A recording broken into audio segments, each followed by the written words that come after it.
Dans l'épisode précédent, nous avons vaillamment abordé le sujet de la physique quantique depuis une perspective ontologique, ce qui nous a conduit à expliquer pourquoi les scientifiques s'étonnent de ce qu'ils observent. C'est-à-dire que tout d'un coup, nous avons découvert quelque chose de transcendant, mais on ne sait pas quoi. La logique tétravalente que nous avons étudiée éclaire ceci.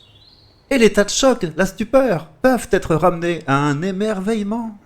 Notre étude consiste à créer des discernements, c'est-à-dire à séparer conceptuellement des principes qui sont bêtement et instinctivement fusionnés. Et nous l'affirmons, il est incorrect de traiter des hypothèses avec les outils des certitudes. Autrement dit, on ne peut appliquer une logique binaire à des propositions qui relèvent de l'incomplétude. Autant qu'il n'est pas possible de juger ce qui est vrai ou faux dans une probabilité, il n'est pas possible d'assigner une vitesse et une position à une onde. Ce qui est fulgurant dans cette histoire est vraiment hallucinant, et que les ondes sont des probabilités.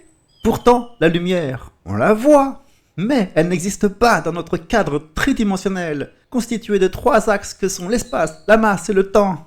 Ce qu'on voit, ce n'est qu'une probabilité de son existence future et potentielle. Ce qu'on voit n'est pas encore existant.